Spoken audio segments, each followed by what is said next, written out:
आप देख रहे हैं वीआईपी न्यूज। मैं हूं पद्मा कुलदीप। बढ़ते हैं खबरों की ओर। देश के 5 राज्यों में आज चुनाव परिणाम आ रहे हैं। अब तक आए परिणामों के अनुसार 4 राज्यों उत्तर प्रदेश, उत्तराखंड, गोवा और मणिपुर में भाजपा की सरकार बनती नजर आ रही है। वहीं पंजाब में आम आदमी पार्टी ने बाजी मार ली है। 4 राज्यों में भाजपा को मिली बढ़त के बाद छत्तीसगढ़ की राजधानी रायपुर में भी भाजपा कार्यकर्ताओं ने जीत का जश्न मनाया है। भाजपा के तमाम नेता बाजे गाजे के साथ थिरकते नजर आए। जश्न के दौरान मौजूद नेताओं से बातचीत की हमारे संवाददाता ने। देश भर के 5 राज्यों में आज चुनाव परिणाम आ रहे हैं और इनमें 4 राज्यों में भाजपा बढ़त पर है और राजधानी रायपुर में भी इसको लेकर जश्न का माहौल है। आप देख सकते हैं मेरे पीछे ये भाजपा कार्यकर्ता है। भाजपा कार्यालय में इस वक्त किस तरह से जश्न का माहौल बना हुआ है। सभी जो भाजपा के नेता हैं, जो कार्यकर्ता है, यहाँ पर बाजे गाजे में नृत्य करते हुए नजर आ रहे हैं, डांस करते हुए नजर आ रहे हैं। और इस बार जो जिस तरह से बढ़त मिली है भारतीय जनता पार्टी को, उसकी खुशी साफ साफ इनमें साफ नजर आ रही है। हमारे साथ भाजपा के जिला अध्यक्ष भी मौजूद है, उनसे जानने की कोशिश करेंगे क्या कहना चाहेंगे भाजपा के। देखिए, भारतीय जनता पार्टी के पास 4 राज्य थे, 4 राज्य बरकरार रहे। उत्तर प्रदेश में भारी बहुमत, उत्तराखंड में भारी बहुमत, गोवा में हमने पहले से अधिक सीटें पाई, मणिपुर में हमने पहले से अधिक सीटें पाई है। काफी जश्न यहाँ पर दिख रहा है। भूपेश बघेल पूरी तरह विफल हो गए। यूपी में करोड़ों रुपया छत्तीसगढ़ के गरीबों की गाड़ी कमाई का पैसा लेके वो उत्तर प्रदेश गए थे। 0 लगातार दौरा था उनका लगातार यहाँ पूरी तरह से वो विफल रहे। अब छत्तीसगढ़ मॉडल भी फेल हो गया।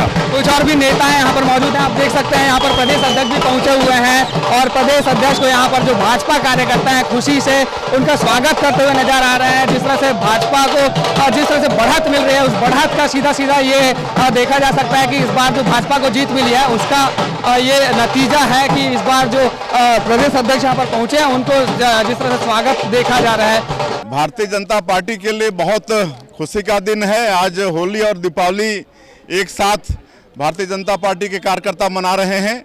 और अभी जो विधानसभा के चुनाव हुए उसमें उत्तर प्रदेश में, मणिपुर में, उत्तराखंड में और गोवा में भारतीय जनता पार्टी की स्पष्ट बहुमत में सरकार बन रही है। और उत्तर प्रदेश में योगी जी और मोदी जी पर वहाँ की जनता ने विश्वास किया है। सबका साथ सबका विकास जो मूल मंत्र है भारतीय जनता पार्टी का, उस पर वहाँ की जनता ने मुहर लगाई है। उनको बहुत बहुत धन्यवाद देते हैं, बधाई देते हैं उत्तर प्रदेश की जनता को। संख्या में महिलाएं भी यहाँ मौजूद हैं। आप देख सकते हैं महिलाओं में भी खासा उत्साह इस बार के चुनाव को देखकर नजर आ रहा है। इस बार के चुनाव में जो परिणाम आए हैं भाजपा की नेता प्रतिपक्ष भी मौजूद है, उनसे जानने की कोशिश करेंगे क्या कहना चाहेंगे। इस बार जो परिणाम आए हैं कैसे देखते हैं। यूपी में मोदी का जो राम को लेके आए हैं, जनता उनको लेके आ गई है। मोदी योगी की जय। मुख्यमंत्री सहित तमाम जो नेता थे लगातार डेरा जमा हुए थे उत्तर प्रदेश में, बावजूद इसके कुछ खास फर्क नहीं पड़ा। देखिए, जनता स्वयं जागरूक है। मोदी जी का क्रेज वाराणसी में, पूरे उत्तर प्रदेश में इतना है कि कोई भी आए कुछ नहीं हो सकता। आप देख सकते हैं किस तरह से गुलाल और तमाम बाजे गाजे के साथ इस बार जो है चुनाव परिणाम का यहाँ पर स्वागत कर रहे हैं भाजपा के जो तमाम कार्यकर्ता हैं, तमाम जो नेता हैं यहाँ मौजूद हैं। और जिस तरह से चुनावी परिणामों का यहाँ पर स्वागत किया जा रहा है, बाजे गाजे के साथ जश्न मना रहे हैं। निश्चित तौर पर भाजपा को मिली बढ़त को लेकर यहाँ पर सीधा सीधा जो जश्न है वो मनाया जा रहा है। कैमरा पर्सन अमीन कुरैशी के साथ अंकित मिश्रा की report, VIP news Raipur. Uttar Pradesh, Goa, Manipur, Punjab और उत्तराखंड में केवल पंजाब को छोड़कर सभी राज्यों में भाजपा अपनी बढ़त बनाती नजर आ रही है और इसका असर अब छत्तीसगढ़ में दिखने लगा है। एक तरफ भाजपा के कार्यकर्ताओं द्वारा जश्न मनाना अभी से शुरू हो गया है, वहीं दूसरी तरफ कांग्रेस का कहना है कि जनता ने उन्हें प्रतिपक्ष में रहने का आदेश दिया है और जनादेश का पूरा सम्मान है।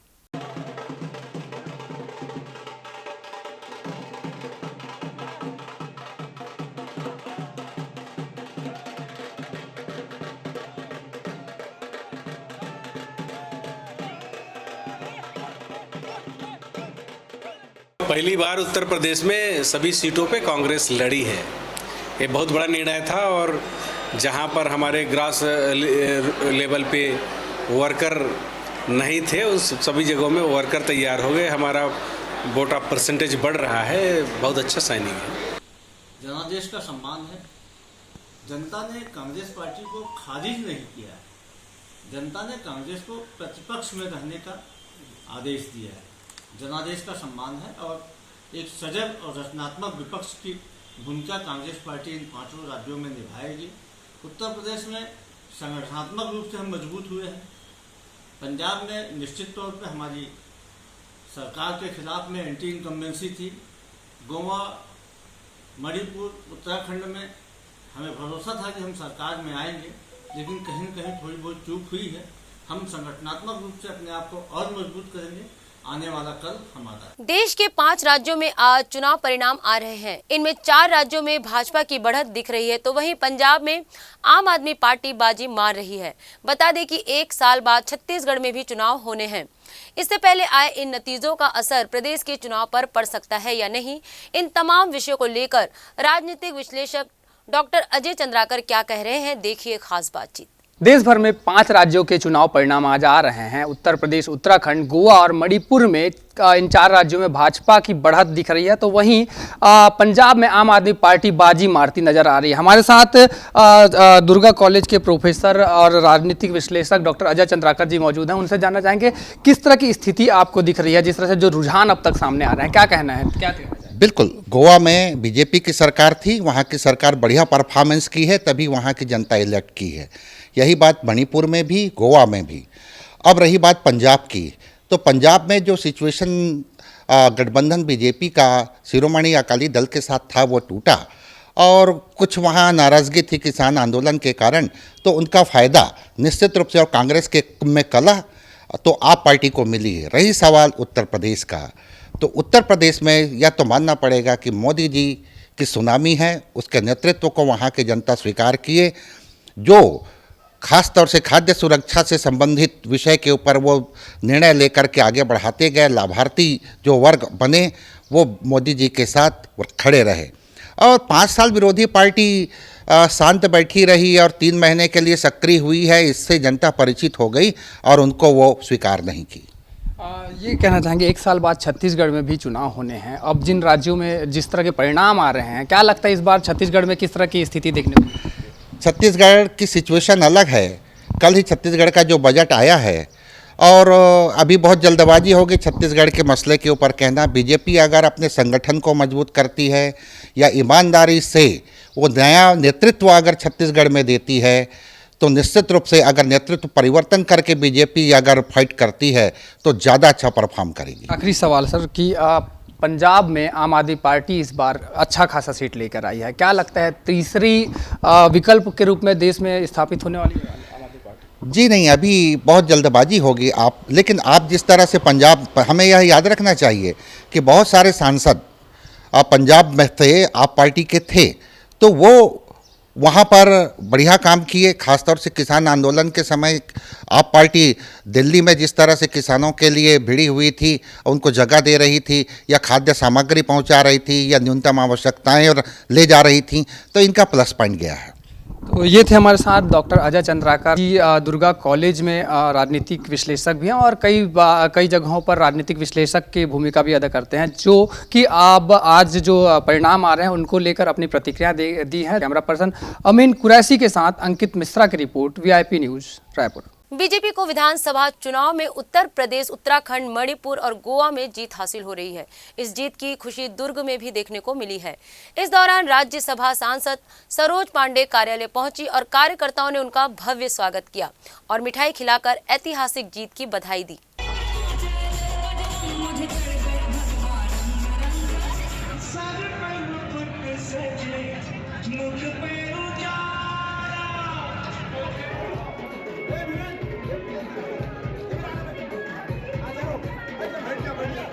लड़की हूँ, लड़ सकती हूँ का एक नया नारा दिया गया।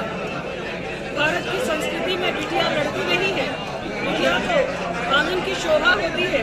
और भारत की संस्कृति को नहीं समझने वाले लोग बार बार छत्तीसगढ़ की संस्कृति को वहाँ पर दिखाने का प्रयास कर रहे थे। मैं कहना चाहती हूँ कि छत्तीसगढ़ का विकास मॉडल पूरी तौर पर फेल माना जाता है और अब अगली बारी भारतीय जनता पार्टी की छत्तीसगढ़। 5 राज्यों में चुनाव के रिजल्ट आने की खुशी में रायगढ़ के भाजपा कार्यकर्ता गुलाल लगाकर और मिठाइयां बांटकर जश्न मना रहे हैं। कई राज्यों में जीत का माहौल देखने को मिल रहा है। इसके अलावा कार्यकर्ताओं द्वारा योगी जिंदाबाद के नारे लगाए जा रहे हैं। कई भाजपा कार्यकर्ताओं का कहना है कि इस बार छत्तीसगढ़ के विधानसभा चुनाव में बीजेपी की जीत तय है। भारतीय जनता पार्टी ने इतिहास रचा है। उत्तर प्रदेश, जिसके बारे में मिथक था कि वहाँ दोबारा सरकार निर्मित थी, वहाँ पर मोदी और योगी की डबल इंजन की सरकार ने उस मिथक को तोड़ा है। एक तरीके से ये भारतीय जनता पार्टी की जीत तो हुई है, कार्यकर्ताओं की जीत तो हुई है, लेकिन दूसरी तरफ ये भूपेश बघेल की मिनती हार है। भूपेश बघेल ने छत्तीसगढ़ के संसाधनों को उत्तर प्रदेश में झोंका, वहाँ जाकर के झूठ बोला, चाहे गोठान की बात हो, चाहे फूड पार्क की बात हो, राहुल गांधी से झूठ बुलवाया, जिस सब का नतीजा जनता ने वहाँ पर दे दिया है। छत्तीसगढ़ की जनता परिवर्तन मांग रही है। उत्तर प्रदेश की तर्ज पे आने वाले समय में उत्तर प्रदेश की तर्ज पे फिर से एक बार जो है भारतीय जनता पार्टी की छत्तीसगढ़ में सरकार बनेगी। ये असत्य पे सत्य की जीत है, मोदी जी की जीत है, योगी जी की जीत है, कार्यकर्ताओं की जीत है। 5 राज्यों के हुए चुनाव में हिंद की आम आवाम ने ये मैसेज दिया है कि देश को तोड़ने का कुत्सित प्रयास कोई भी करेगा वो कभी सफल नहीं हो सकता। जिस प्रकार कांग्रेस ने किसान आंदोलन के मार्फत से इस देश को टुकड़ों में बांटने की कुत्सित कोशिश की थी, उसे हिंद की आवाम ने नकार दिया। और 5 राज्यों के चुनाव में भारतीय जनता पार्टी की जीत ये बताती है कि आने वाले समय में हिंद की आवाम भारतीय जनता पार्टी के साथ खड़ी है। छत्तीसगढ़ विधानसभा के बजट सत्र का चौथा दिन काफी हंगामेदार रहा। 2 बार विपक्ष ने सदन से वॉकआउट किया। सदन में आज बिगड़ती कानून व्यवस्था, जगदलपुर में प्रधानमंत्री आवास के नाम पर वसूली, साथ ही पंजीकृत श्रमिकों को सामग्री वितरण में गड़बड़ी के मामले में सदन पूरी तरह गर्म रहा। सत्ता पक्ष और विपक्ष के बीच आज विधानसभा में काफी तीखी नोक-झोंक देखने को मिली है। प्रधानमंत्री आवास योजना केंद्र की एक महती योजना है और प्रधानमंत्री जी की इच्छा है कि यहाँ के जो रहने वाले गरीब हैं उनके सर के ऊपर में पक्का आवास मिले। लेकिन कांग्रेस के जनप्रतिनिधियों के द्वारा इन योजनाओं पर कैसे भ्रष्टाचार किया जा रहा है, कैसे योजनाओं को पलीता लगाया जा रहा है, इसका उदाहरण जगदलपुर के संजय गांधी नगर वार्ड के कांग्रेस के महिला पार्षद के द्वारा 40 लोगों से 25-25 हज़ार रुपया लिया गया और लगभग 10 लाख रुपए इकट्ठा किया गया आवास दिलाने के नाम पर। और इसके बाद में ना उनको राशि वापस की, ना उनको आवास दिलाए। और जब शिकायत हुई तो पूरे सरकार और प्रशासन उनको बचाने में लगी रही।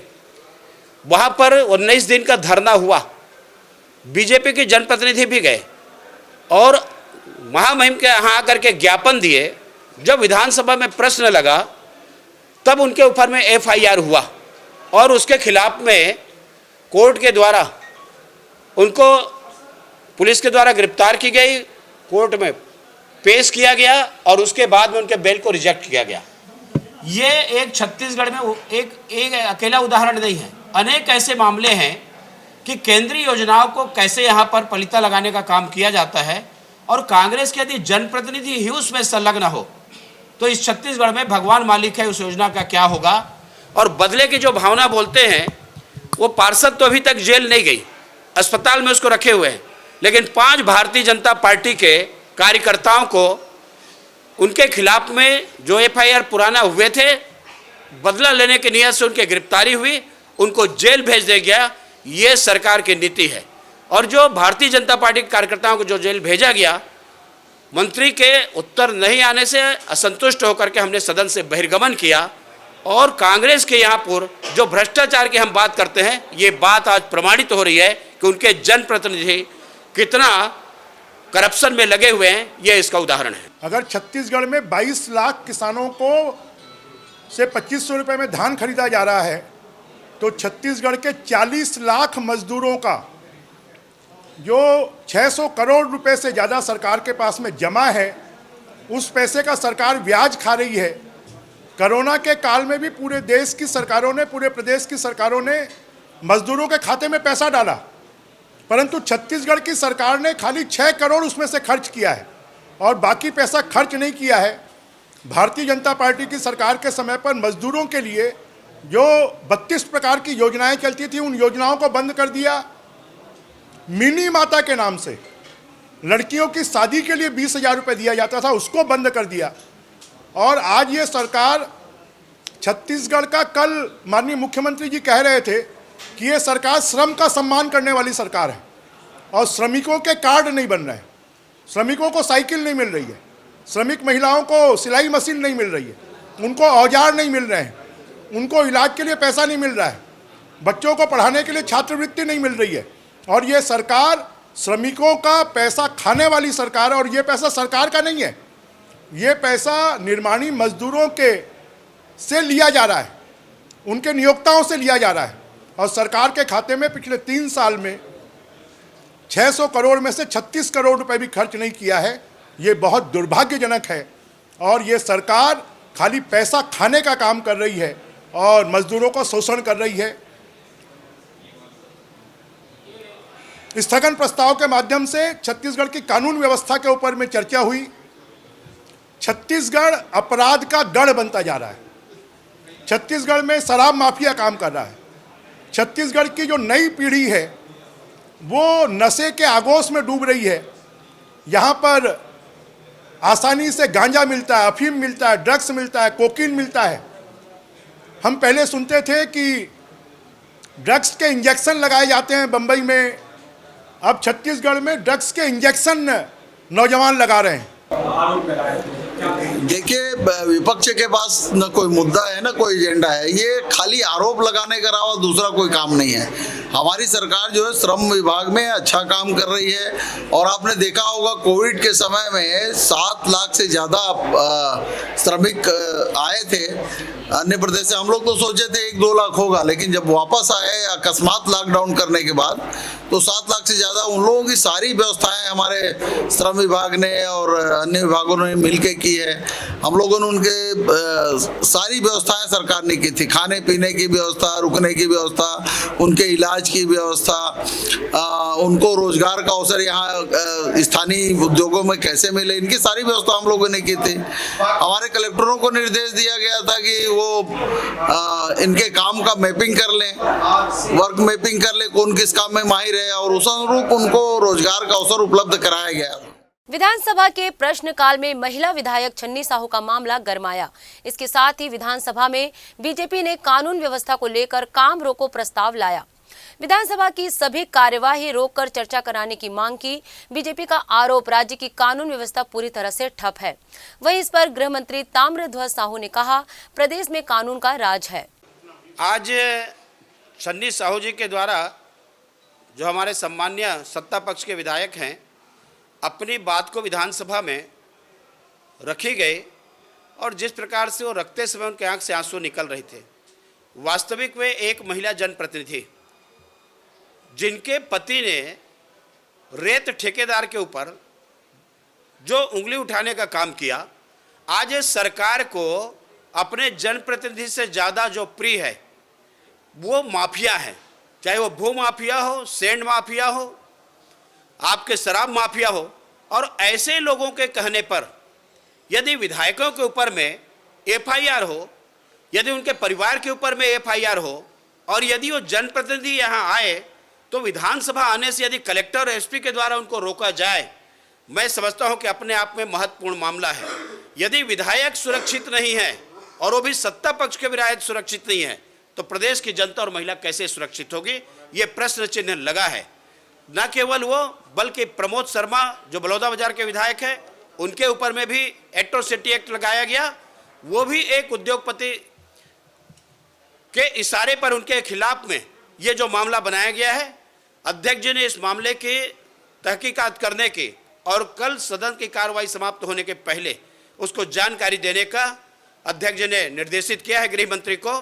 मैं समझता हूं कि आज आवश्यकता इस बात की है कि विधायक स्वतंत्र नहीं है, लोकतंत्र पर कुठाराघात हो रहा है और यदि विधायक अपनी आवाज़ को नहीं उठा पाएंगे तो ये प्रदेश में विकास की बातें रह जाएगी, सारे कानून व्यवस्था समाप्त हो जाएगी और लोकतंत्र की इसी पर हत्या हो रही है जब से कांग्रेस के छत्तीसगढ़ में सरकार आई है। रायगढ़ जिले की अच्छी पहल देखने को मिली। दरअसल कोविड में जिन बच्चों के माता पिता की मृत्यु हो गई है, ऐसे 17 बच्चों को विभिन्न अधिकारियों द्वारा आर्थिक सहयोग के लिए गोद लिया जा रहा है। आज गुरुवार को सृजन सभा कक्ष में अधिकारियों के साथ बच्चों का इंटरैक्शन रखा गया था, जहां कुछ बच्चों के स्कूल की फीस देने में उनके पालकों ने असमर्थता जताई, जिसके चलते जिला कलेक्टर ने शिक्षा विभाग को सभी बच्चों की स्कूल फीस माफ करवाने के निर्देश दिए। साथ ही सभी बच्चों को 1-1 लाख रुपए की तत्काल सहायता राशि रेड क्रॉस सोसाइटी की ओर से जारी करने के भी निर्देश कलेक्टर ने दिए हैं।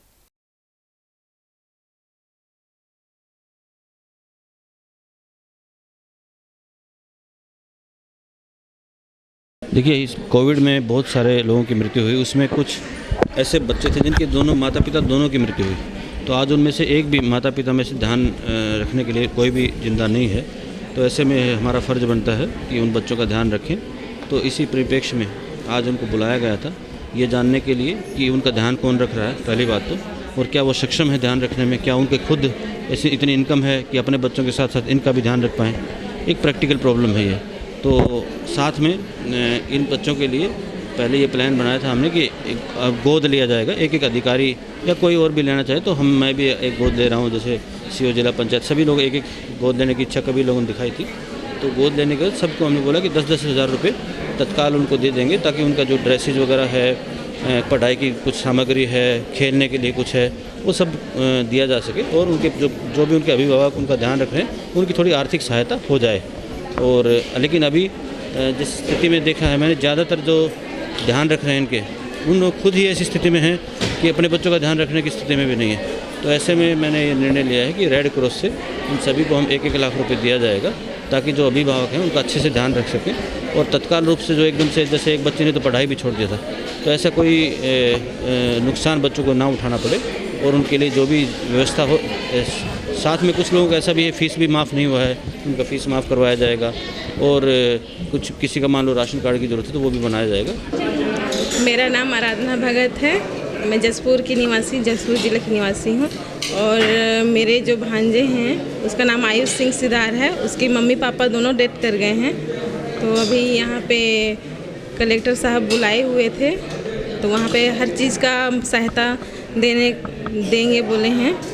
मतलब हाँ, फीस भी माफ़ नहीं हुआ है स्कूल में, तो यहाँ पे बोले कि माफ़ करवा देंगे बोल के। अब तो मिलने के बाद में ही देखेंगे कि हो रहा है या नहीं हो रहा है। यहाँ पे तो बोल दिए हैं कि करेंगे, हर चीज़ में सहायता करेंगे, अच्छी से देख रेख करेंगे, हर चीज़ का सुविधा देंगे बोले हैं। छत्तीसगढ़ सरकार ने इस साल के बजट में पुरानी पेंशन व्यवस्था को लागू कर दिया है। इस अवसर पर रायगढ़ के अधिकारियों और कर्मचारियों ने न्याय रैली निकाली और खुशी व्यक्त की और मिठाई बांटकर जश्न मनाते हुए नजर आए।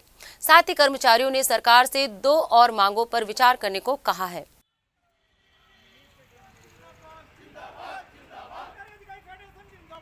पुरानी पेंशन योजना की बहाली की है माननीय भूपेश बघेल जी ने, तो उनको धन्यवाद देने के लिए, और उन्होंने 2004 के बाद जितने भी कर्मचारी नियुक्त हुए थे उन्होंने उनको न्याय दिया है। हमारी सरकार न्याय योजना चला रही है, राजीव गांधी न्याय है और आपका जीवन धन गोधन न्याय योजना है, बहुत से न्याय योजनाएं चल रही है। उसी कड़ी में कल छत्तीसगढ़ के कर्मचारियों को उन्होंने सम्मिलित किया है। इसके लिए हमने आज आभार रैली उनका निकाला है और आभार रैली के माध्यम से हम बताना चाहते हैं कि माननीय भूपेश बघेल जी, आपने बहुत अच्छा काम किया है, हम आपका आभार व्यक्त करते हैं। आपने 2004 के बाद वंचित लोगों को आपने न्याय दिया है।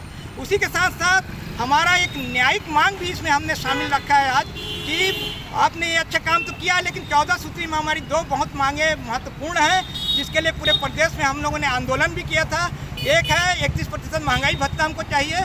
बहुत से राज्य 31% महंगाई भत्ता दे रहे हैं, यहाँ की मध्य प्रदेश राज्य भी दे रहा है, हमारा सहोदर राज्य है, उसके बावजूद वो दे रहा है। संसाधन की कमी छत्तीसगढ़ में नहीं है, इच्छा शक्ति की कमी है। माननीय मुख्यमंत्री जी को कहना चाहते हैं कि 2004 के कर्मचारियों के साथ जिस तरीके से आपने न्याय किया है, उसी तरीके से पूरे कर्मचारियों के साथ न्याय कीजिए। रायगढ़ जिले में इन दिनों मिशन द्वारा संचालित स्कूलों में राइट टू एजुकेशन के तहत दाखिल छात्रों की फीस जमा करने की शिकायत लगातार मिल रही है। दरअसल ये मामला रायगढ़ शहर के कॉर्मेल कॉन्वेंट स्कूल और सेंट माइकल स्कूल का है। इस मिशन द्वारा संचालित स्कूलों को अल्पसंख्यक स्कूल का प्रमाण पत्र प्राप्त हुआ है। बता दें, शासन की गाइडलाइन के अनुसार ऐसी कोई भी स्कूल जिन्हें अल्पसंख्यक शैक्षणिक संस्थान का दर्जा मिल चुका है, उन्हें ITE के तहत बच्चों को निःशुल्क शिक्षा प्रदान करने की बाध्यता नहीं रहती। पर अब ऐसे में जिन बच्चों का पहले RTE के माध्यम से एडमिशन हुआ था, अब स्कूल उनसे फीस की मांग कर रहे हैं। ऐसे में अभिभावकों के सामने परेशानी खड़ी हो गई है। यहाँ मेरी बच्ची और बच्चे दोनों पढ़ते हैं और पहले राशन कार्ड, गरीबी रेखा राशन कार्ड में एडमिशन हुआ था। उसके तहत उसके अंतर्गत हमारा मानसिकता था कि पहले से 12वीं तक का था। सरकार की योजना, चाहे सरकारी योजना से ये पूरा सन माइकल स्कूल बोले कि आपको गरीबी रेखा राशन कार्ड में आपको बच्चे इतने दिन पढ़ेंगे। अब अचानक आ जाए तो पता चला कि जो सुविधा आपको मिलता था नहीं मिल पाएगा। तो अब पूरे पेरेंट्स हम लोग इकट्ठा हुए हैं। अब आगे क्या करें? अब जो गरीब आदमी है फीस कहाँ से दे पाएगा? यहाँ पे ये बताया जा रहा है कि बच्चे लोगों को अभी जो भी सुविधा दिया जा रहा था, अभी जितने भी साल से पहले ये नियम लागू हुआ था, अब ये हो रहा है कि अब गरीबी रेखा में जो भी बच्चे लोग पढ़ने वाले हैं, अब उन लोग को सहायता नहीं दिया जाएगा, ऐसे करके इनका कहना है और ये ऊपर से आदेश है। RT के तहत जो बच्चे प्रवेश लिए हैं संत माइकल अंग्रेजी माध्यम स्कूल में, उन पालकों को मैंने बुलाया था और बुलाने के पश्चात उनको मैं यही जानकारी दे रहा था कि हमारी संस्था जो है माइनॉरिटी संस्था है और ये विद्यालय माइनॉरिटी संस्था के द्वारा संचालित है। और चूँकि एक प्रावधान है जिस माइनॉरिटी संस्था के पास माइनॉरिटी सर्टिफिकेट है, उस संस्था, उस विद्यालय में RT के तहत जो बच्चों को प्रवेश देने का प्रावधान है वो बाध्य नहीं है। और हमने इसलिए बच्चों को RT के तहत प्रवेश दिया। लेकिन चूँकि उसके लिए साथ में हमने अप्लाई भी किया था माइनॉरिटी सर्टिफिकेट के लिए और माइनॉरिटी सर्टिफिकेट भी हमें मिल गया है, तो पालकों को बुला करके हम यही समझा रहे थे कि अगले सत्र, चूँकि हमारे पास अल्पसंख्यक प्रमाण पत्र मिल गया है, हमारे विद्यालय अल्पसंख्यक समुदाय द्वारा संचालित है, इसलिए जो RT के तहत जो बच्चों को लाभ मिल रहा था वो अगले सत्र से नहीं मिलेगा। हाँ ना, अगले सत्र से नया एडमिशन भी नहीं मिलेगा और जो प्रवेशित बच्चे हैं उनके लिए भी उसका लाभ नहीं मिलेगा। यही जानकारी मैं पालकों को दे रहा था और पालकों में गलतफहमी हो गई कि स्कूल से बच्चों को निकाला जा रहा है। इस बुलेटिन में फिलहाल इतना ही। देखते रहिए VIP न्यूज़। नमस्कार।